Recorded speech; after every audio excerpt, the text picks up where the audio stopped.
Assalamualaikum warahmatullahi wabarakatuh. Pemirsa gapai kemuliaan yang dirahmati Allah, kematian sesungguhnya merupakan hakikat yang menakutkan, akan menghampiri setiap manusia. Tidak ada yang mampu menolaknya dan tidak ada seorang pun yang mampu menahannya. Semua itu mengisyaratkan bahwa kematian datang dari pemilik kekuatan yang paling tinggi. Hanya di tangan Allah semata pemberian kehidupan dan hanya di tangannya lah semua kembali pada ajal yang telah digariskan. Banyak hadis-hadis yang mengingatkan kita tentang kematian, agar manusia selalu ingat bahwa hidup di dunia tidaklah kekal, agar manusia bersiap siaga dengan perbekalan yang dibutuhkan saat perjalanan yang panjang nanti. Nah, sebagaimana Rasulullah SAW bersabda, perbanyaklah mengingat pemutus kenikmatan, yaitu kematian. Nah, pemirsa, hari ini insya Allah kita akan belajar dan mengkaji bersama bahasan tema mengingat kematian. Seperti biasa sudah hadir di studio ada gurunda kita semua, kita sambut Kiai Haji Haris Hakam. Assalamualaikum Pak Kiai. Waalaikumsalam warahmatullahi wabarakatuh. Sehat hari ini Pak Kiai? Sehat, alhamdulillah, seperti Mbak Mila. Amin, mohon doanya juga semoga kita semua tidak hanya yang di studio tapi juga di rumah senantiasa sehat. Amin, jadi kita amin. setiap hari insya Allah bisa mendapatkan ilmu yang bermanfaat ya Pak Kiai ya. Amin. Nah, bagi Anda pemirsa yang juga memiliki pertanyaan, Anda bisa mengirimkan pertanyaan Anda berupa teks maupun video melalui nomor WhatsApp yang tertera di layar kaca. Anda juga berkesempatan untuk bertanya langsung kepada Pak Kiai melalui sambungan Zoom yang nanti akan ditentukan oleh tim Gapai Kemuliaan. Ini luar biasa bahasan kita kali ini Pak Kiai. Mengingat kematian. Wow gitu, kalau mengingat kematian, kenapa sih kita ini seperti tadi disampaikan di pembuka bahwa Rasulullah SAW sendiri menyuruh kita, ayo diingat-ingat deh, ingat-ingat mati deh. Sebenarnya hakikatnya itu kenapa sih kita harus sering-sering mengingat kematian? Tafadhol. Ya, jadi ada 3 tipologi orang dalam mensikapi hidup.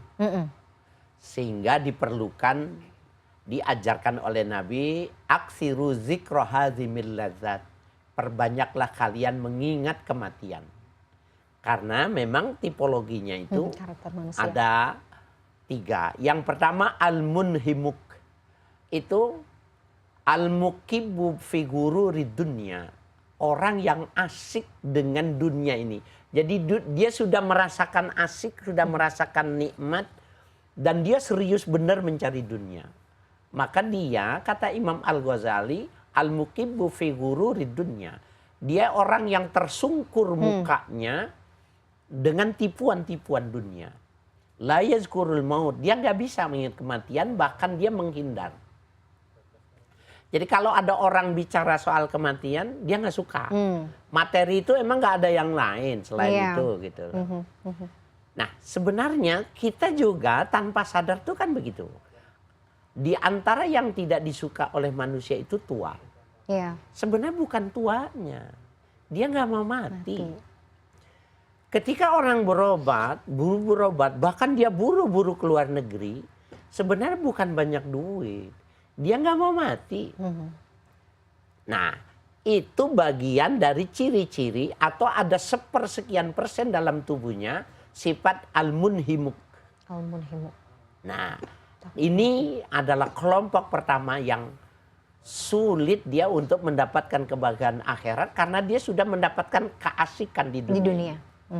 Nah, kelompok yang kedua yang disebut dengan at-taib. At-taib ini orang yang selalu memperbaharui hubungannya kepada Allah. Maka dia ayuk siro al-maut. Maka dia banyak menyebut-nyebut kematian. Kalau malam, ya menjelang subuh, bangun sholat subuh, maka dia intija. Intija itu berbaring dengan lambung kanan, kemudian dia melakukan sholat sunnah. Untuk membayangkan bahwa nanti di dalam kubur kita seperti ini. Itu hanya bisa dilakukan oleh at-taib. Tipe yang kedua yang dia memang selalu memperbaharui kehidupannya untuk lebih bagus. Nah, yang ketiga al-arif. Orang yang sudah mengenal Tuhannya. Yazkurunallaha daiman. Maka yazkurunal mauta daiman. Dia ingat kematian itu 24 jam. Nah, maka ulama mengatakan kenapa disebutnya kematian itu menjadi sangat penting. Karena dia rem paling pakem. Jadi orang kalau mau melakukan kesalahan, kemudian diingatkan itu, maka nggak jadi deh. Nggak jadi dia meneruskan. Itu mengapa Nabi cuma menyebutkan satu kata saja, al-maut. Ya, aksiru dzikra hadzimil ladzat. Ingatlah yang pemutus kenikmatan. Nah, hazimul ladzat itu yang dimaksud adalah kematian. Karena kenikmatan sudah tidak bisa diterimanya lagi. Oke, jadi kalau misalnya dia orang yang, ih ngapain sih ngomong-ngomong soal mati. Nah ini kan biasanya suka ada begitu ya Pak Kiai. Unsur munhimuknya kuat. Munhimuknya kuat. Jadi mungkin keterlekatan dia dengan dunia kuat. Itu kuat. Jadi sebenarnya kalau kita memahami, jadi boleh kita Pak Kiai ya, kita kembali lagi ke belakang. Sebenarnya hakikat kematian atau sebenarnya kenapa sih ya Allah menciptakan hidup mati itu, kalau kemudian kita memahaminya dalam perspektif tasawuf itu seperti apa Pak Kiai? Hikmahnya apa sih sebenarnya? Dia pasti nggak mau melakukan kesalahan. Karena dia tahu bahwa digambarkan oleh Nabi itu, hidup itu cuma begini. Iya. Nabi itu kalau bilang dunia itu cuma begini. Cuma segini ya? Segini, sebentar. Oh setetes, makanya kan iya, analoginya kan juga begitu ya? Iya, cuma sebentar. Kalau yang sebentar kenapa mesti pusing-pusing? Kita ini cuma lewat di padang pasir, panas, letih, kemudian ada pohon, maka kita beristirahat sejenak, kemudian kita akan lanjut lagi melakukan sebuah perjalanan. Masya Allah. Nggak perlu banyak-banyak jadinya. Jadi sebenarnya kita tuh nggak perlu, saya nggak tahu ya istilahnya apakah ini betul atau tidak gitu, nanti Pak Kiai bisa mengoreksi. Tapi intinya sebenarnya hidup di dunia itu jangan ngoyo. Apakah itu bisa sepenuhnya betul? Karena kan di sisi lain sebagai khalifah di bumi kita kan juga diharapkan untuk bisa memakmurkan dunia gitu ya Pak Kiai ya. Kita harus berikhtiar semaksimal mungkin, tapi di sisi lain ya harus ingat mati gitu. Jadi bagaimana kita memposisikan sebenarnya? Iya, ini kita, kalau dibilang ngoyo itu bahasa Inggris ini kan konotasinya ini mencari penghidupan ya. Iya, betul. Rezeki itu dia seperti kematian, dia yang akan mencari. Jadi rezeki itu jangan dicari, tetapi dia akan mencari siapa pemiliknya. Nah kalau filosofi itu dia bisa pahami, maka dia nggak akan ngoyo, dia nggak akan kejar, tidak akan sikut kiri kanan. Tidak akan berjalan di pundak orang lain. Kalau dia memahami bahwa rezeki itu dia pasti akan datang sama dia. Jadi kita ini secara formalitas saja melakukan ikhtiar untuk menentukan itu, karena tidak mungkin sesuatu berlaku kecuali ada sunatullah yang ditentukan. Jadi mesti dibakar dulu, jadi perlu api. Perlu didinginkan, perlu air gitu. Jadi kalau mau mendapat penghasilan ya harus kerja dulu. Tapi jangan sampai ya itu tadi ya, ngoyo terus sampai lupa sebenarnya tujuan kita di dunia itu apa gitu ya Pak Kiai. Oke. Nanti kita akan lanjutkan ya pembahasan kita di segmen berikutnya Pak Kiai. Pemirsa jangan kemana-mana, Gapai Kemuliaan masih akan kembali sesaat lagi.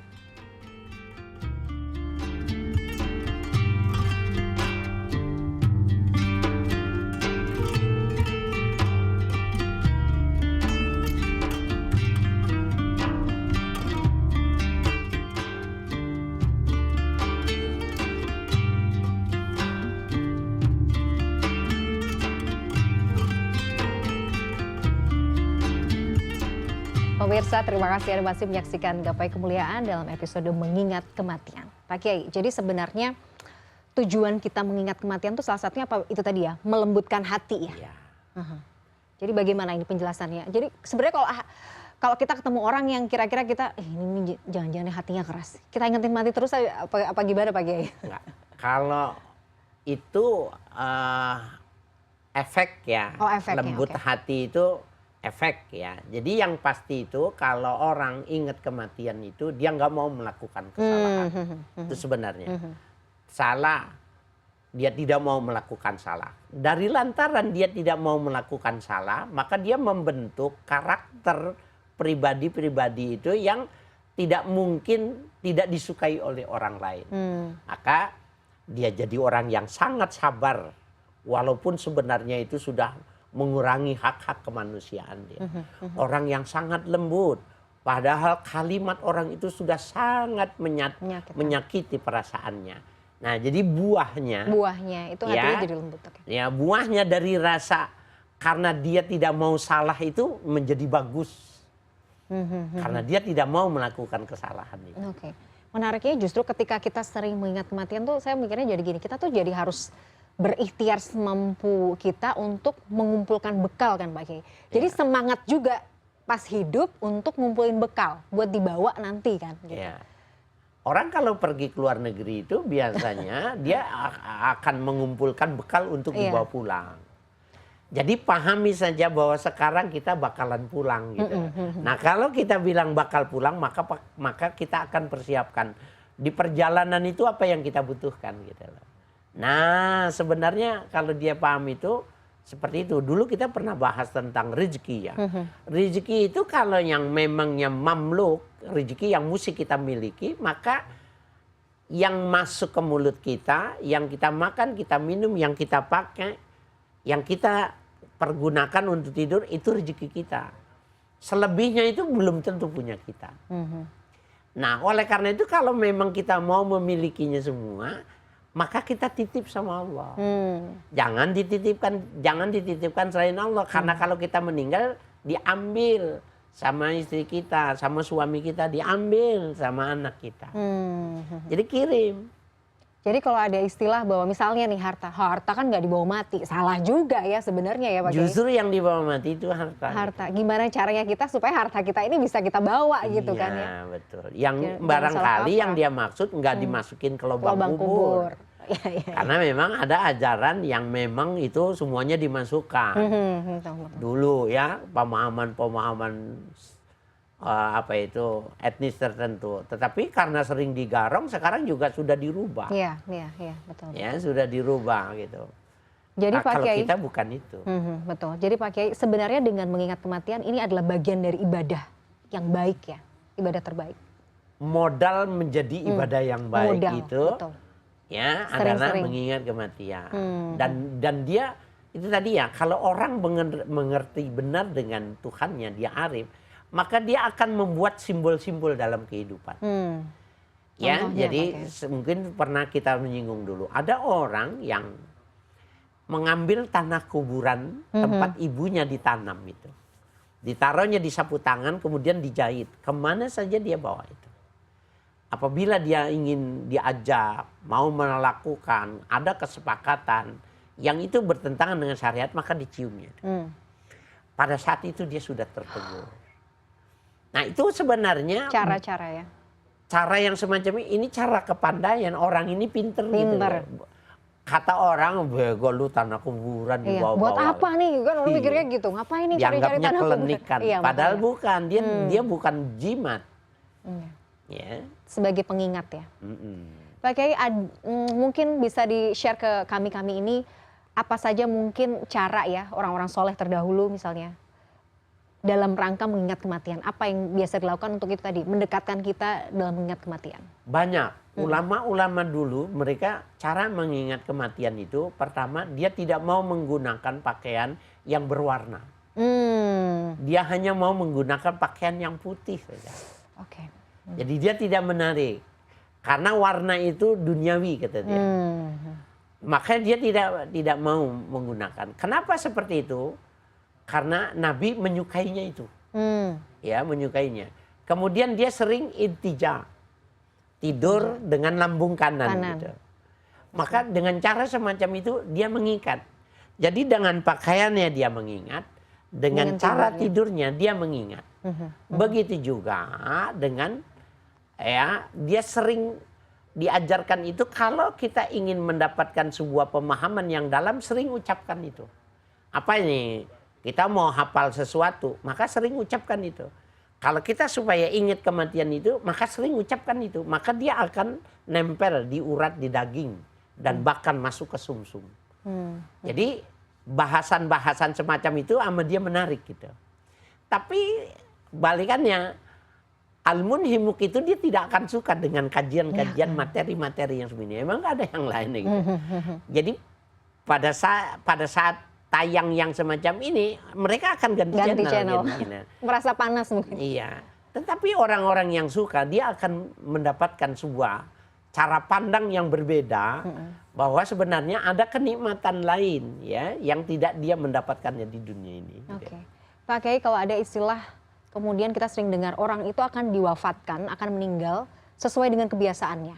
Ya memang seperti itu ya, Ya. hakikatnya. Ada memang hadisnya secara jelas dikatakan yusyarul mar'u ya ala ma mata alaih. Kita ini akan dibangkitkan sebagaimana waktu kita wafat.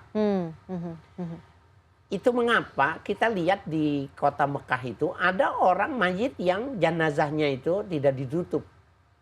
Iya. Kayak kepalanya itu Iya, terbuka. Karena dia meninggalnya dalam keadaan ihram. Orang ihram itu tidak boleh menutup kepala. Sehingga ketika sudah meninggal pun nggak boleh. Nggak boleh ditutup kepalanya.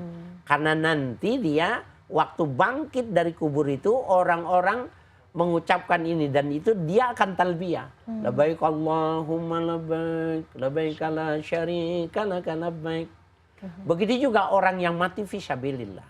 Maka dia dibungkus dengan darah, dengan kotorannya dibungkus sekaligus. Karena nanti dia waktu bangkit dari kubur dia akan teriak Allahu Akbar. Ya. Nah, begitu juga orang yang meninggal lagi ngeboat. Ya, lagi meninggal ya lagi mabok, maka dia jalannya pun akan seloyongan. Kita akan tahu wah ini dulu matinya seperti itu gitu. Oke, jadi ya kita harus benar-benar hati-hati, kita persiapkan diri ya Pak Kiai ya. Ya. Karena kan ya nggak tahu kapan datangnya. Nah itu tadi, kalau kita bicara soal sedekat apa sih sebenarnya kematian itu Pak Kiai? Kalau ditanya seberapa dekat, maka dia lebih dekat dari urat nadi. Aduh, iya. Ya, lebih dekat dari urat nadi. Betul. Jadi. Dan dia apabila dia sudah waktunya itu, dia nggak pakai kasih isyarat ini, nggak pakai itu. Walaupun sebenarnya ada kata isyaratnya ada. Orang yang mau meninggal itu kalau telapak kakinya itu sudah dingin, itu sebenarnya sudah tidak ada tuh. Jadi karena ruhnya itu dari sudah, bawah begitu ya Pak? Ya, dari bawah. Dari bawah, oke. Jadi ketika telapak kakinya itu sudah dingin, ya, maka betisnya yang lainnya masih hangat, terus dia akan berjalan sampai dengan terlepas itu seperti itu. Oke. Dan setiap yang mati itu mengatakan, Assalamualaikum wa inni mutu. Salam sejahtera kepada engkau, kepada yang masih hidup. Aku sudah mati. Wow. Kita ingin bahas lagi ya. Ini masih ada satu segmen lagi. Insya Allah ini bisa membawa hikmah dan juga manfaat juga buat kita. Kita harus jeda dulu Pak Kiai. Pemirsa jangan kemana-mana. Gapai Kemuliaan masih akan kembali sesaat lagi.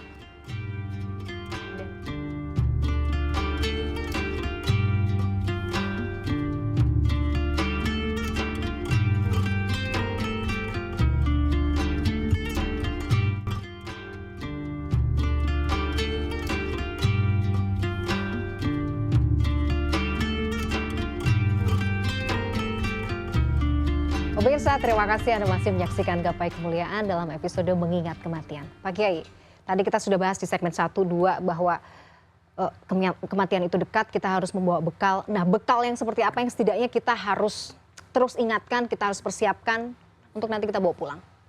Yang pertama istighfar. Istighfar, oke. Istighfar ya. Jadi orang yang mulazamah lidahnya itu beristighfar, maka dia insya Allah akan terjaga dari ya catatan dulu yang belum terhapus.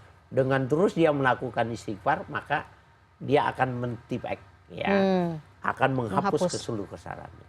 Yang kedua, ya seperti halnya pada salah satu episode kita membicarakan bahwa yang dipasar sama Nabi itu jangan tinggal sholat. Bahkan Nabi dalam keadaan sakratul maut pada akhir hayatnya itu masih melaksanakan sholat subuh dan mengimaminya. Walaupun masih dipapah berjalannya. Nah, kalau dia bertaubat kemudian dia tidak tinggalkan sholat, maka mudah baginya dia mengucapkan syahadat ketika dia mau wafat. Rasulullah SAW sendiri pada saat itu ya mengatakan man qala la ilaha illallah fi akhiril kalam dakhalal jannah. Siapa yang mengucapkan la ilaha illallah di akhir kalam itu, maka dia akan masuk surga. Ini buat para pemirsa. Begini maksudnya, hubungannya tadi. Kalau gitu apalin aja la ilaha illallah, apalin. Nanti kalau mau kematian maka kita terbiasa. Enggak bisa. Jadi dia nggak akan bisa dia menghafalkan itu seperti ada orang mengatakan, hafalin aja kalau cuma 6 pertanyaannya munkar dan nakir. Tidak Nggak bisa. segampang itu. Oke. Ketika malaikat itu nanya, Mas Muk, siapa namamu? Dia nggak tahu namanya siapa, dia udah lupa. Bagaimana mesti menghafal? Nah begitu juga. Kalau bukan ahli sholat, maka dia nggak bisa mengucapkan la ilaha illallah. Tapi kalau dia ahli sholat dan dia biasa mengucapkannya di dalam sholat, maka itu adalah kalimat dia. Ya, yang akan dia menjadi, yang dia lakukan itu gitu. Udah modalnya cuma itu aja. Jadi istighfar, Ya. jangan tinggalkan sholat. Itu insya Allah mudah-mudahan ya kita bisa tadi husnul khotimah ya Pak Amin, ya, amin, menjemput amin. itu. Pak Kiai, kalau ada kemudian kan istilah bahwa kematian itu sebaik-baik nasihat. Itu memang betul adanya ya? Ya, itu yang mengatakan adalah Nabi kepada Sayyidina Umar. Jadi Nabi pernah bilang, ya Umar, kafa bil mauti wa'izah. Hai Umar, cukup melihat orang mati itu jadi pelajaran. Jadi nggak usah pakai nasihat deh, nggak usah dengar ceramah, nggak usah baca kitab, nggak usah apa. Betul. Lihat aja orang yang mati, maka kafa bil mauti wa'izah, sudah cukup jadi pelajaran. Apa pelajarannya? Tadi dia bergerak, sekarang tidak bergerak. Iya, betul. Dan dia kalau sudah tidak bergerak ini, dia mau kemana? Apa yang dia bisa lakukan lagi? Nggak bisa. Jadi tentu saja kata maut di situ cuma kata satu itu yang menjadi kata andalan orang untuk tidak melakukan salah, menjadi orang yang baik, mendapatkan pelajaran, katanya cuma satu. Maut itu, maut, betul.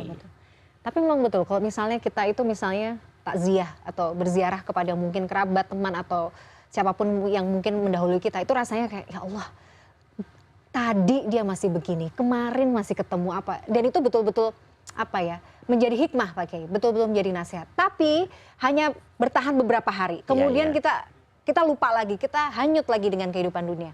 Bagaimana kemudian kita bisa itu ya, terus tadi ya, maintain lah, ibarat kata begitu. Perasaan-perasaan bahwa kita itu sementara, kita harus butuh bekal gitu. Ingatlah saudara-saudara kita yang sudah duluan gitu.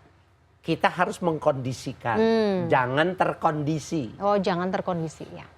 Ada seorang sahabat Nabi, dia punya prestasi di kampungnya bagus gitu. Sehingga dia menceritakan kalau dia dipuji, ya, di masyarakatnya terhormat dan lain sebagainya. Pertanyaan Nabi cuma sederhana saja. Ya, kaifa dzakkara sahibuka lil maut? Bagaimana sahabatmu mengingatkan tentang kematian kepadamu? Maka sahabat itu mengatakan, la nasma'u min dzikril maut. Kami nggak pernah diingatkan mati. Kata Nabi, sahibuka laisa hunaka, temanmu itu bukan di situ. Jadi apa? Itu mah teman-teman yang melupakan kamu semua. Jadi ukurannya sederhana saja. Dia ngingetin kamu enggak tentang kematian? Enggak, temenmu bukan itu katanya. Wah. Itu bisa jadi salah satu parameter teman kita ini akan menjadi teman di surga atau tidak ya Pak Kiai? Iya, Allah, betul. Rabbi, Sebab dia teman di dunia, dia akan jadi teman di akhirat juga. Jadi kalau mungkin kita sekarang masih berteman sama orang yang justru banyak melalaikan kita, Jangan tandanya harus cari teman yang lain. Iya betul. Kata Nabi, laisa sahibuka hunak. Temanmu itu bukan di situ. Jelas sekali bahasanya gitu. Oke. Jadi Pak Kiai, ini bicara soal kematian juga ya. Kadang-kadang tuh kita suka nggak ikhlas menghadapi mungkin kematian-kematian orang tersayang lah, orang-orang yang dekat dengan kita. Jadi mungkin kesedihan yang mendalam, kemudian mungkin ada rasa-rasa itu tadi ya, tidak terima dengan takdir gitu. Bagaimana sih sebenarnya kita harus menyikapi kematian sebenarnya? Ya, ini memang menarik ya. Pahamilah bahwa di dunia ini tidak selamanya. Kemudian orang-orang yang kita cintai itu semuanya titipan. Ya mungkin kalau nggak salah kita perlu mengingatkan dulu, ada seorang yang punya anak satu-satunya ketika ikut berperang sama Nabi, pulang dari ini ternyata istrinya merahasiakannya karena ditutupi dengan makanan yang indah, kemudian dipeluknya sehingga dia lupa menanyakan anaknya. Anaknya sudah meninggal. Saking pinternya si istri bilang, ya, Papa, kalau seandainya orang menitipkan sesuatu kepada kita, kemudian orang itu mau ngambil haknya itu, boleh nggak kita tahan-tahan? Jangan, tidak boleh. Itu mesti diserahkan, kata si suaminya. Oh, jadi nggak boleh ditahan? Nggak boleh. nggak boleh ditangisi, nggak boleh, kata Nabi. Maka barulah istri mengatakan, titipan Allah kepada kita sudah diambil oleh yang punya, katanya. Sebenarnya istrinya pinter gitu. Dia tahu siapa watak suaminya yang hebat di medan perang. Yang kalau dia ngamuk 1 lawan 5 masih menang dia gitu lah. Tapi ketika dia diingatkan itu, maka dia akan menyadari. Nah, makanya pemahaman, kesadaran untuk bisa memahami kondisi sekarang ini, ya dia tidak akan mencintai dunia ini. Mencintai dunia ini. Jadi bagaimana ya Pak Kiai? Harus kita menyikapi dunia yang sementara ini, tapi bisa kita jadikan bahwa ini nanti kita tetap berusaha untuk mencari dunia. Tapi itu nanti akan jadi bekal yang luar biasa sebenarnya untuk kita bawa gitu loh. Nah, makanya jadi yang duniawinya itu harus disulap. Harus disulap. Disulap. Jadi ini duniawi, ini nggak ada nilainya. Oke. Nah, kalau mau dinilai ini Harus mesti dirubah. gimana tuh? Maka dia yang tadinya materi dijadikan yang imaterial. Kita kasih sama orang, kan materinya habis. Tetapi imaterialnya tidak habis, justru bertambah. Dikali 10, dikali 700. Ya, pada catatan rekening kita di akhirat. Masya Allah. Itu perubahan dari yang material kepada yang imaterial. Jadi kalau kita niatkan ya Allah, semoga amal ibadah atau kebaikan yang saya lakukan di dunia ini sebagai bekal saya nanti, niatkan seperti itu juga bisa membantu ya Pak Kiai? Bisa dan melahirkan ketenangan. Oke, terakhir Pak Kiai. Jadi sebenarnya kita tuh boleh takut nggak sama mati? Kalau takut dengan kematian itu normal. Manusiawi. Normal, tapi sebenarnya kata Nabi itu al-mautu rohatun. Kematian itu adalah masa rehat. Istirahat untuk maju pada fase yang berikutnya. Jadi kalau orang rehat itu makan, istirahat, pijit, tanda tangan, rapat. Nah itu, jadi nggak ada yang susah, nggak ada yang berat. Jadi sebenarnya nggak perlu ditakutkan juga kalau persiapannya oke ya Pak Kiai ya? Iya, makanya kita jangan lupa persiapan cinta harus lebih besar dari persiapan yang lain-lain. Masya Allah. Pak Kiai, ini luar biasa. Terima kasih atas insight-nya, ilmunya hari ini. Insya Allah. Sangat bermanfaat bagi kita. Mudah-mudahan nanti kita bisa bahas lagi ya tema-tema yang semacam ini di pertemuan berikutnya. Terima kasih Pak Kiai. Pemirsa, usai sudah perjumpaan kita hari ini dalam program Gapai Kemuliaan. Semoga tausiah kita kali ini bisa menambah hasanah ilmu agama kita, menjadikannya bermanfaat dan yang paling utama menambah ketaatan kita kepada Allah Azza wa Jalla. Saya Meladia Rahma dan juga Kiai Haji Haris Hakam pamit. Terima kasih atas perhatian Anda. Insya Allah kita akan jumpa lagi pada episode berikutnya. Wabillahi taufik wal hidayah. Wassalamualaikum warahmatullahi wabarakatuh.